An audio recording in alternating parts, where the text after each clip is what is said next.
आज की इस वीडियो में हम डिस्कस करेंगे एक टॉपिक के बारे में जिसका नाम है फ्रंटिंग। ये एक ऐसा टॉपिक है जो शायद ही किसी ने पढ़ाया होगा आपको। फ्रंटिंग बहुत ही कम लोग जानते हैं इसके बारे में और बहुत ही ना के बराबर रेयरली कोई इसको डिस्कस करता है। ये टॉपिक क्यों इम्पोर्टेंट है? अगर आप इंग्लिश का न्यूज़पेपर पढ़ना चाहते हो, उसको समझना चाहते हो, तो ये टॉपिक आपको आना बहुत ही ज़्यादा ज़रूरी है, क्योंकि हिंदुस्तान टाइम्स है, द हिंदू है, डेक्कन क्रॉनिकल्स है, टाइम्स ऑफ इंडिया है और जितने भी न्यूज़पेपर हैं आपके, वो फ्रंटिंग टेक्निक का यूज़ सबसे ज़्यादा करते हैं। और इस टेक्निक की वजह से हम सेंटेंस का मीनिंग सही से कन्वे नहीं कर पाते और हम उलझ जाते हैं कि सेंटेंस में सब्जेक्ट तो ये लग ही नहीं रहा देखने में और ये तो कुछ और ही मीनिंग कन्वे कर रहा है, तो बड़े कंफ्यूज हो जाते हैं। तो फ्रंटिंग पूरे ग्रामर में कैसे कैसे काम करता है, वहाँ पे कौन कौन से रूल अप्लाई होते हैं, वो सारी बातें बड़ी ही डिटेल में एक एक करके हम डिस्कस करेंगे। वीडियो को एंड तक देखना, आपके सारे डाउट्स क्लियर हो जाएंगे और इंग्लिश का न्यूज़पेपर आपको समझ में आने लगेगा कि हाँ, यहाँ पर फ्रंटिंग का यूज़ किया जाता है और इस तरह से सेंटेंसेस बनाए जाते हैं। तो न्यूज़पेपर समझने के लिए ये चीज़ आनी बहुत ही ज़्यादा ज़रूरी है, नंबर एक। दूसरी बात, जब आप एग्ज़ाम में देखते हो पैसेज, तो पैसेज में भी हमें फ्रंटिंग देखने को मिलता है। क्योंकि पैसेज क्या होता है? पैसेज बेसिकली वो किसी न किसी मैगज़ीन या न्यूज़पेपर से उठाया हुआ वो आर्टिकल रखते हैं, तो उसमें भी हमें वहाँ पे फ्रंटिंग देखने को मिलता है। तो हम भी वहाँ पर कंफ्यूज हो जाते हैं क्योंकि हमारी रीडिंग में वो रहता नहीं है, हैबिट में रहता नहीं है, इसलिए भी प्रॉब्लम होती है। तो इस टॉपिक को समझना बहुत ही ज़्यादा कंपलसरी है। तो इस वीडियो को स्टार्ट करने से पहले अगर आप मेरी वीडियोस को नहीं ले पाते हो, देख नहीं पाते हो, कोई प्रॉब्लम होती है, बातचीत करना चाहते हो, मुझसे कोई बात समझाना चाहते हो, कोई बात बताना चाहते हो, तो आप उपहार क्लासेस के नाम से सभी जगह मुझे फॉलो कर सकते हो। टेलीग्राम है, यूट्यूब है, फेसबुक है, ट्विटर है, इंस्टाग्राम है, कू ऐप है, सभी जगह आप मुझे उपहार क्लासेस के नाम से फॉलो कर सकते हो। वीडियो स्टार्ट करने से पहले मैं आपको जानकारी देना चाहता हूँ कि अगर आप रैन एंड मार्टिन का कंप्लीट बैच ग्रामर का पढ़ना चाहते हो तो आप मेरे उपहार क्लासेस ऐप से जाकर के पढ़ सकते हो। आपको करना क्या होगा कि आप प्ले स्टोर पर जाना और वहाँ पर उपहार क्लासेस सर्च करना। वहाँ पर आपको उपहार क्लासेस बाय सुमित सर नाम से ऐप मिल जाएगा जिसका लोगो ये है। आप प्ले स्टोर से इस ऐप को डाउनलोड कर लेना उपहार क्लासेस के नाम से और मोबाइल नंबर से लॉगिन कर लेना। उसके बाद ऐप के अंदर आपको ये बैच दिखाई देगा जो कि 499 में केवल आपको मिल जाएगा। अगर आप रैन एंड मार्टिन का कंप्लीट बैच पढ़ना चाहते हो, इंग्लिश ग्रामर का complete batch A to Z सब कुछ मैंने पढ़ा रखा उसमें और बहुत सारी चीज़ें मैंने दे रखी हैं, अपनी खुद की थ्योरी भी मैंने दे रखी है, सब कुछ डिटेल पढ़ा रखा है। अगर आप ये सब कुछ पढ़ना चाहते हो केवल 499 में आपको ये प्रोवाइड कराया जा रहा है, तो जल्दी कीजिए, इस बैच को तुरंत ही बाय कीजिए। अब देखते हैं फ्रंटिंग क्या होता है। Basically affirmative sentences most often begins with the grammatical sentence subject. जो आपके अफर्मेटिव सेंटेंसेस होते हैं उनका फॉर्मूला क्या होता है? पहले आपका सब्जेक्ट आता है, फिर आपकी वर्ब आती है, देन आपका ऑब्जेक्ट आता है और पूरे का पूरा जो खेल है वो यहाँ पर इस चीज़ का है, ऑब्जेक्ट का। फ्रंटिंग में ऑब्जेक्ट को पहले रखा जाता है और यहीं से फ्रंटिंग की शुरुआत होती है। हालांकि इसके अलावा भी बहुत सारी चीज़ें अभी निकल के आएंगी, ऑब्जेक्ट पहले नहीं आएगा, वह पहले भी आएगी। जब इन्वर्जन वगैरह भी होगा तो हम वो देखेंगे अभी धीरे धीरे करके। लेकिन फ़िलहाल जो कॉमन चीज़ जो हमने सीख रखी है वो यही स्ट्रक्चर सीख रखा है कि पहले सब्जेक्ट आएगा, फिर वर्ब आएगी, फिर आपका ऑब्जेक्ट आएगा। ये बात हमें अच्छी तरह से मालूम है। तो सेंटेंस एक देखते हैं, I just can't stand people like that. उस तरह के लोगों के साथ में मैं खड़ा नहीं हो सकता हूँ। खड़ा होने का मतलब उनको सपोर्ट नहीं कर सकता हूँ। आई जस्ट कांट स्टैंड, मैं बिल्कुल भी उस तरह के लोगों के साथ उन लोगों का सपोर्ट नहीं कर सकता हूँ। ठीक है, ये जनरल सेंटेंस है, इसमें कोई प्रॉब्लम नहीं है। यहाँ पर आई अपना सब्जेक्ट है, ये अपनी वर्ब हो गई, ये अपना ऑब्जेक्ट हो गया, ये अपनी प्रेपोजिशन हो गई, ये अपना लास्ट का ऑब्जेक्ट हो गया। If we begin a sentence with something else का मतलब फ्रंटिंग। अगर हम सेंटेंस को सब्जेक्ट की जगह पे कुछ और टेक्निक से शुरुआत करें टेक्निक का मतलब फ्रंटिंग से। This is often to make it to the topic, make it the topic the thing we are talking about even though it is not the grammatical subject. कहने का मतलब क्या है, जैसे एक सेंटेंस में आपको दिखाता हूँ फिर इस रूल को समझाने की कोशिश करता हूँ। This question we have already discussed at some length. कुछ समय पहले हम इस क्वेश्चन को ऑलरेडी डिस्कस कर चुके हैं। तो हम ऑलरेडी डिस्कस क्या कर चुके हैं कुछ समय पहले, तो आप कहोगे सर कि हम कुछ समय पहले यह क्वेश्चन डिस्कस कर चुके हैं। तो इस डिस्कस ये जो वर्ब है इसका एक्चुअल में जो ऑब्जेक्ट है वो ऑब्जेक्ट यहाँ पर लिखा हुआ है। तो कहा ये जा रहा है कि हमें जिस शब्द को एम्फेसाइज करना है, जिस शब्द का मतलब ऑब्जेक्ट को, अगर हमें ऑब्जेक्ट को एम्फेसाइज करना है तो हम ऑब्जेक्ट को वर्ब के बाद ना लिख करके सब्जेक्ट के जस्ट पहले लिख देते हैं एम्फेसाइज करने के लिए। तो वो टेक्निक कहलाती है अपनी फ्रंटिंग। अब काफ़ी सारे लोग कंफ्यूज हो जाते हैं एग्ज़ाम में कि सर कंफ्यूज थोड़े इस बात से हैं कि दिस क्वेश्चन एक सब्जेक्ट, वी दूसरा सब्जेक्ट, और इससे बड़ी कन्फ्यूज़न क्या है कि बीच में कोई कंजंक्शन नहीं है। तीसरी बात, यहाँ पर हैव लग गया वी के अकॉर्डिंग, फिर दिस क्वेश्चन के अकॉर्डिंग वाली वर्ब कहाँ चली गई, बड़ा टेंशन है। तो टेंशन नहीं है, ये टेक्निक है फ्रंटिंग की। और फ्रंटिंग में क्या है कि इस डिस्कस्ड का जो ऑब्जेक्ट है वो एक्चुअली में यहाँ पर रखा गया है इसको एम्फेसाइज करने के लिए। तो कैसे बना, this question we have discussed already, यह प्रश्न जो हम पहले से डिस्कस कुछ समय पहले कर चुके हैं उसकी टेंशन मत लो, उसके बारे में ज़्यादा मत सोचो। तो यहाँ पर दिस क्वेश्चन को एम्फेसाइज किया गया है, एक नई इन्फॉर्मेशन दी जा रही है, उसकी जो नेचुरल पोजीशन है उससे उसको उठा करके आगे रखा गया है।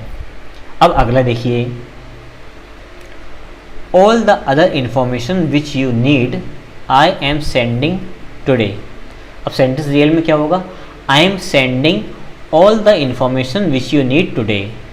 अब all the information which you need, ये इंपॉर्टेंट मेरे लिए पहले बताना है। मैं तुम्हें भेज रहा हूँ कि नहीं भेज रहा हूँ बात की बात है, मुझे ये बताना ज़्यादा ज़रूरी है कि बहुत सारी इन्फॉर्मेशन जो तुम्हें ज़रूरत है मैं तुम्हें आज भेज रहा हूँ। तो कहने का मतलब अपना ये है कि मुझे इस वाले फ्रेज को एम्फेसाइज करना था, इसको पहले हाईलाइट करना था, इसलिए सेंडिंग के बाद ना लिख करके मैंने इसको पहले लिख दिया है, पहली बात। दूसरी बात ये है कि इस फ्रेज के अकॉर्डिंग वर्ब नहीं आएगी, इस फ्रेज के अकॉर्डिंग वर्ब नहीं आएगी, इसका सब्जेक्ट हैव का यहाँ पर लिखा हुआ है, इस एम का सब्जेक्ट आई यहाँ पर लिखा हुआ है। ये एक बिजनेस लेटर था, उससे ये सेंटेंस उठाया गया है, ठीक है। तो इस तरह से इस सेंटेंस को लिखा जाता है। अगला, any video in our catalog we can supply if available.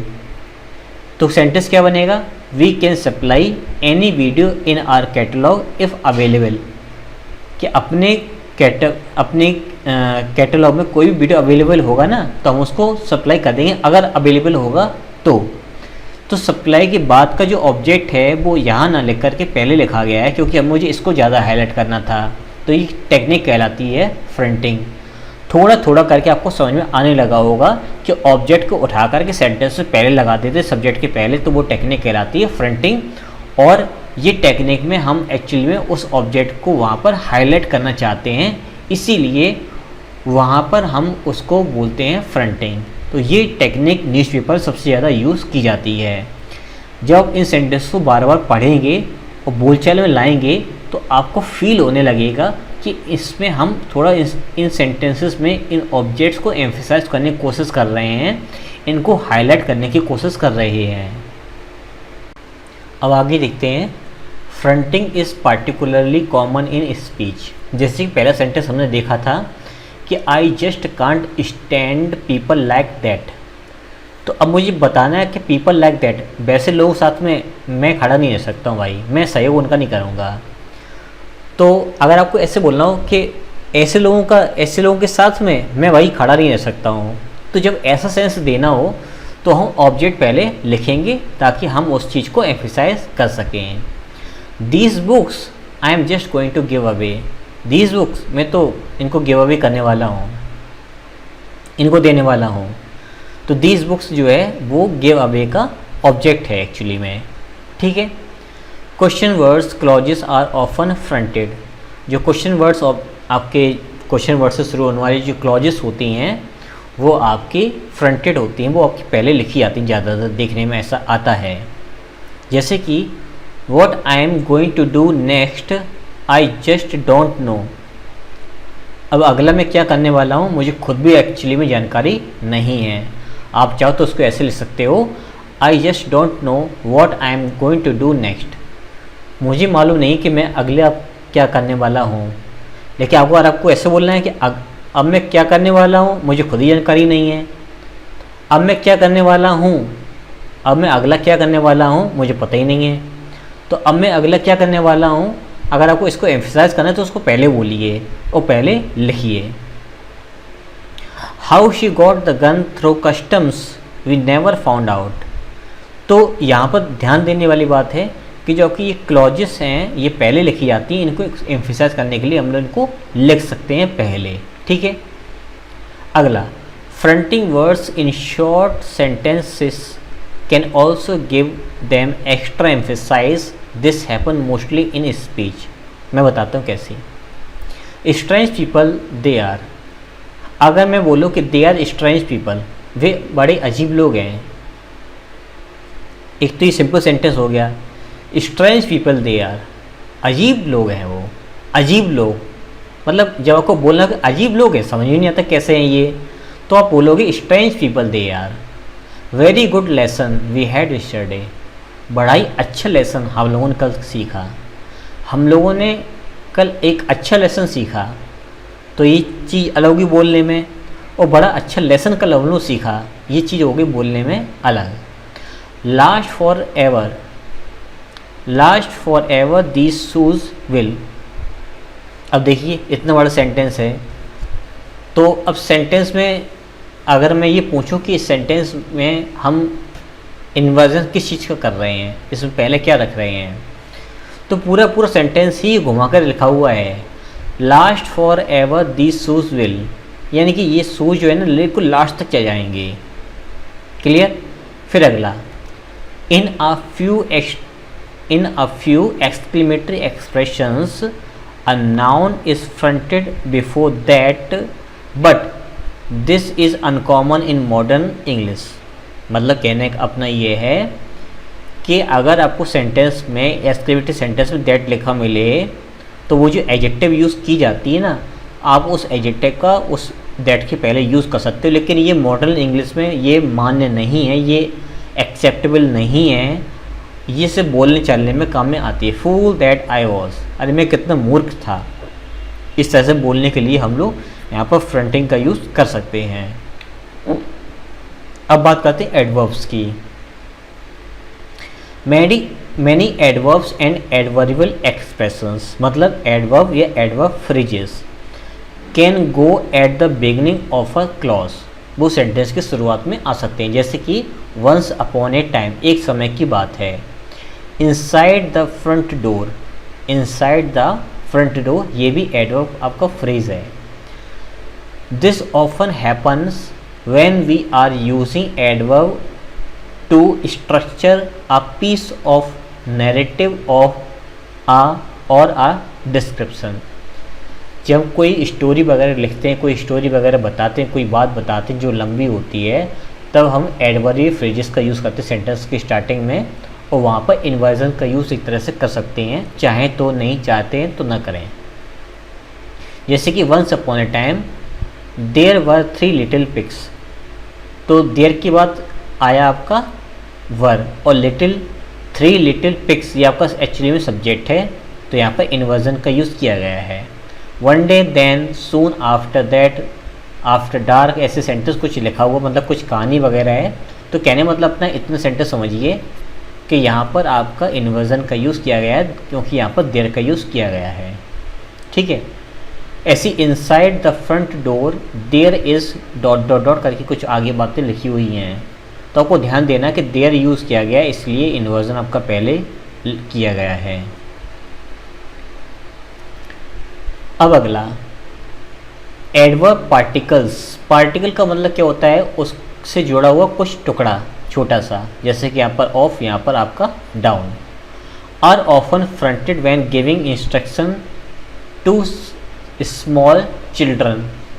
छोटे छोटे बच्चों का कुछ हम इंस्ट्रक्शन देते हैं और उन वर्ब्स के साथ में उनका पार्टिकल अगर जुड़ा होता है, पार्टिकल मतलब कुछ एडवर्ब या कोई आपका प्रपोजिशन, तो वो हम फ्रंटेड कर सकते हैं उस एडवर्ब या उस प्रपोजिशन को।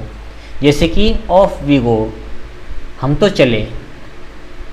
गो ऑफ का मतलब चलना, यानी कि हम तो निकल पड़े, हम तो निकल पड़े। ऑफ वी गो, हम तो निकल पड़े। डाउन यू कम, तुम नीचे आ ही गए, ठीक है, या तुम नीचे आ ही जाओ, या तुम नीचे आ ही जाओ।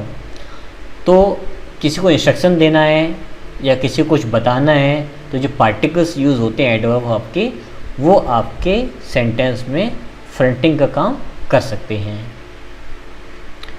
तो ध्यान देते जाइए किस तरह से सेंटेंसेस बनते हैं फ्रंटिंग में, जो कि हमें काफ़ी ज़्यादा कन्फ्यूज़ करते हैं पेपर्स में और आर्टिकल्स में। Next, inversion is necessary after some emphatic fronted adverbs and adverbial expressions. जैसे कि ये आपका नेगेटिव एक्सप्रेशन है, अंडर नो सर्कमस्टेंसेस, किसी भी परिस्थिति में नहीं।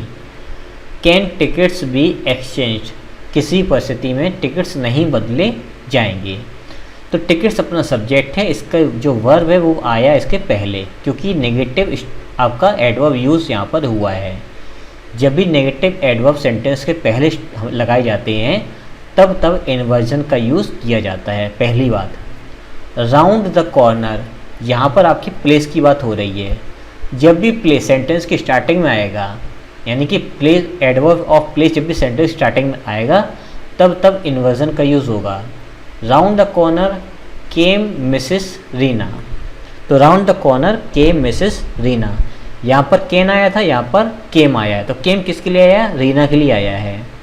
तो देखिए यहाँ पर एक चीज़ ध्यान और देना आपको कि यहाँ पर क्वेश्चन मार्क अगर लिखा मिल जाए एग्जाम में तो ये गलत आपका है, यहाँ पर फुल स्टॉप ही आएगा, क्योंकि यहाँ पर इन्वर्जन यूज़ हुआ है, ना कि इंटरोगेटिव सेंटेंस है। और ऐसे ही यहाँ पर केम आए तो फुल स्टॉप आएगा, ना कि क्वेश्चन मार्क वगैरह आएगा। तो सेंटेंस ये सारे सही हैं। तो दो रूल निकल के आए, नेगेटिव एडवर्ब या एडवर्ब ऑफ प्लेस सेंटेंस के स्टार्टिंग में अगर आते हैं तो वहाँ पर इन्वर्जन का यूज़ किया जाता है। इन्वर्जन का मतलब फ्रंटिंग का यूज़ किया जाता है। ऐसी फ्रंटिंग का यूज़ एज और दो के साथ में हम लोग करते हैं। जैसे कि as young I was, as young I was I realize what was happening. जैसे मैं यंग हुआ मुझे महसूस हुआ कि क्या चल रहा था। Tired though she was, tired though she was she went on working. वो भले ही थकी हुई क्यों ना थी लेकिन फिर भी वो काम में लगी हुई थी। फास्ट दो सी ड्रोव, भले ही उसने काफ़ी तेज़ी से ड्राइव किया हो, she could not catch them, फिर भी वो उनको पकड़ नहीं पाई। Much as I respect his work, मैं भले ही उनके काम को कितना ही रेस्पेक्ट क्यों ना कर लूँ, I can not agree with him, लेकिन फिर भी मैं उनका सपोर्ट नहीं कर सकता हूँ, मैं उनके साथ में एग्री नहीं कर सकता हूँ। तो यहाँ पर यंग है, टायर्ड है, फास्ट है, मच है, ये सारे इन्वर्जन की तरह यूज़ हुए हैं और ये अपने पहले एडजेक्टिव का यूज़ इन्होंने किया हुआ है। तो यहाँ पर भी आपका इन्वर्जन कह सकते हैं, इन्वर्जन ना कहेंगे फ्रंटिंग कहेंगे तो ज़्यादा अच्छा रहेगा। कुछ और एग्जांपल्स देखते हैं। I bought a new camera and a very expensive camera it was. अब रियल में सेंटेंस कैसे लिखना चाहिए था ये वाला, it was a very expensive camera, ऐसे तो लिखना चाहिए था ना, लेकिन लिखा क्या कि मैंने कैमरा ख़रीदा है और ये बड़ा ही महंगा कैमरा था, और ये बड़ा ही महंगा कैमरा था। तो इस तरह से इसको लिखना था और बोलना था। Carefully he remove the lid, तो लिखना कैसे चाहिए था, he remove the lid carefully, तो केयरफुली पहले लगा दिया, एम्फेसाइज कर दिया वहाँ पर। ऑल ऑफ ए सडन, अचानक से, इट स्टार्टेड टू स्नो, अचानक से बर्फबारी होने लगी, बर्फबारी अचानक से होने लगी, मज़ा नहीं आया सुनने में। अचानक से बर्फबारी होने लगी। तो अचानक से सुनने पर हमें थोड़ा सा वहाँ पर एम्फेटिक का थोड़ा सा मीनिंग समझ में आया। On the corner stood a little shop, corner में एक छोटी सी दुकान थी। A little shop stood on the corner, छोटी सी दुकान कॉर्नर में थी।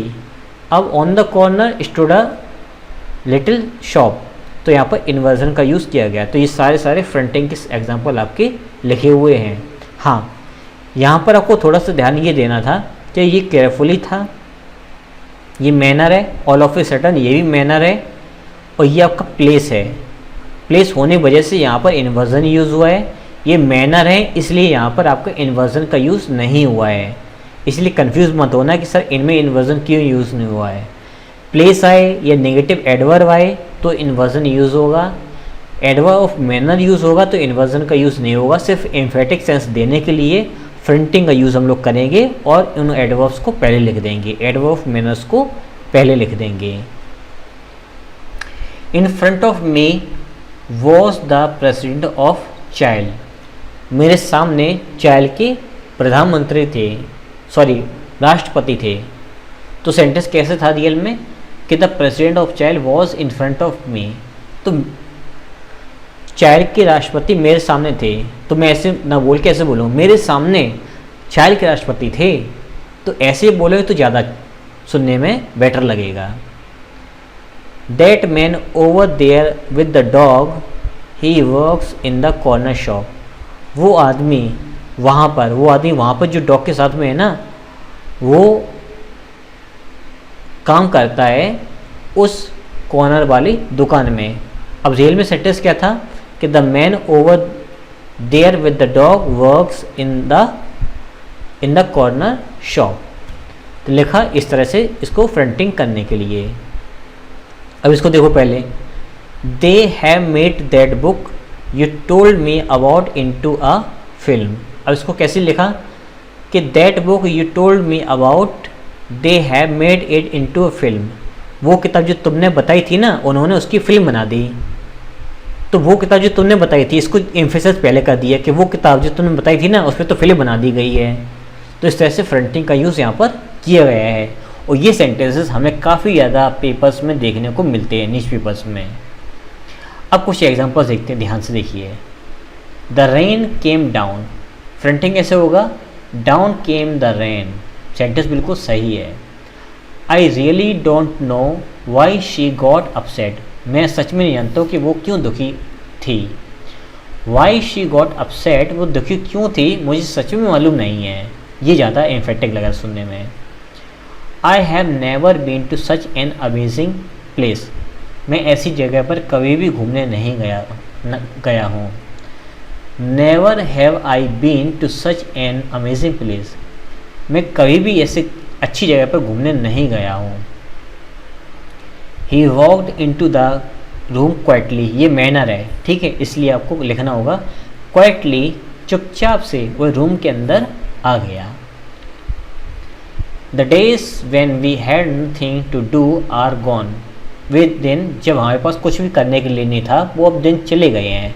ये सेंटेंस आपने बहुत ज़्यादा सुना होगा कि गॉन आर द डेज, वे दिन चले गए। Gone are the days when we had nothing to do, जब हमारे पास कुछ भी करने के लिए नहीं था। तो एक्चुअली में ये सेंटेंस जो आपने सुना है कई बार, ये आपका फ्रंटिंग टेक्निक के अंतर्गत बनाया गया है बल्कि। अगला, buried in the sand were 3 turtle eggs, तो कैसे इसको बनाएंगे कि 3 turtle eggs were buried in the sand, तो ये आपका सेंटेंस था। अगला, फॉर 7 आवर्स, फ्रंटिंग है आपका ये। द स्टूडेंट स्टडीज, 7 घंटे विद्यार्थी पढ़े, फ्रंटिंग।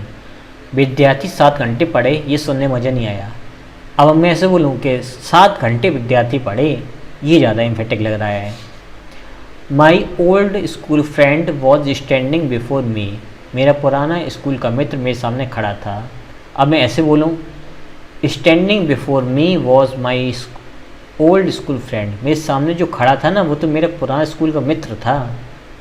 ज़्यादा अच्छा लग रहा सुनने में। I want to buy those books over there, मैं उन बुक्स को खरीदना चाहता हूँ जो वहाँ पर हैं। तो दोज बुक्स ओवर देयर, वे बुक्स जो वहाँ पर है ना, मैं उनको खरीदना चाहता हूँ। ये थोड़ा अच्छा लगा सुनने में। The biggest spider I have ever seen was before my very eyes, मेरे ठीक आंखों के सामने थी। The biggest spider I had ever seen, सबसे बड़ी स्पाइडर जो अभी तक मैंने देखी थी वो मेरी ठीक आंखों के सामने थी। बिफोर माई वेरी आइज, ठीक मेरी आंखों के सामने स्पाइडर सबसे बड़ी स्पाइडर थी जो मैंने अभी तक देखी थी।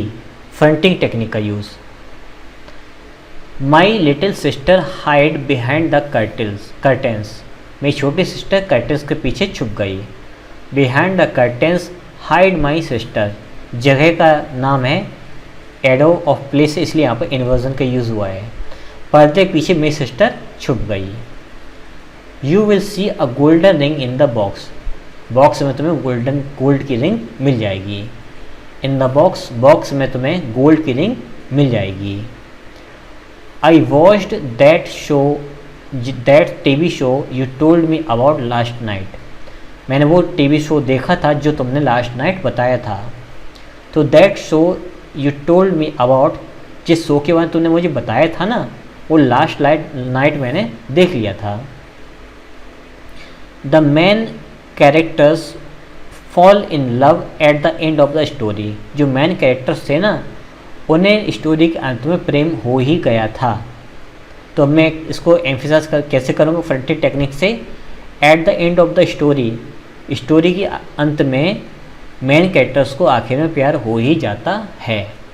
तो ये कुछ टेक्निक्स थी फ्रंटिंग की जो हमें पेपर में देखने को मिलती हैं और न्यूज़ पेपर हम समझ नहीं पाते आखिर में सेंटेंस कैसे बन रहे हैं। एक्चुअली में सेंटेंस की यही टेक्निक है और इस फ्रंटिंग टेक्निक की वजह से काफ़ी लंबे लंबे सेंटेंसेस हो जाते हैं, काफ़ी उलट देते हैं, पलट देते सेंटेंस को, तेजा कर देते हैं, टेढ़ मेढ़ कर देते हैं, समझ में नहीं आते हैं। तो ये सारी वजह होती हैं न्यूज़ पेपर ना समझ पाने की। तो इनको समझिए, इस वीडियो को 2-3 बार देखिए, पेपर निकालिए, उनको समझने की कोशिश कीजिए कि कैसे कैसे चीज़ें समझनी है। इसके अलावा 4-5 या 6 वीडियो और आएंगे न्यूज़पेपर समझने के लिए कि इंग्लिश के न्यूज़पेपर को कैसे समझा जाता है, उसको कौन कौन सी टेक्निक से समझ सकते हैं। वो टेक्निक किसी ने नहीं पढ़ाई है, बहुत ही कम लोग पढ़ाते हैं। वो चीज़ें मैं आपको पढ़ाऊँगा, उसके लिए आपको परेशान नहीं होना है। और अगर आपको लगता है कि आपको बहुत अच्छा कंटेंट मिल रहा है, आप बिल्कुल खुश हैं, आप चाहते हो सामने वाले कुछ पे करना, तो आप दिए गए इस UPI ID पर मुझे पे कर सकते हो। किसी भी ऐप से आप मुझे पे कर सकते हो।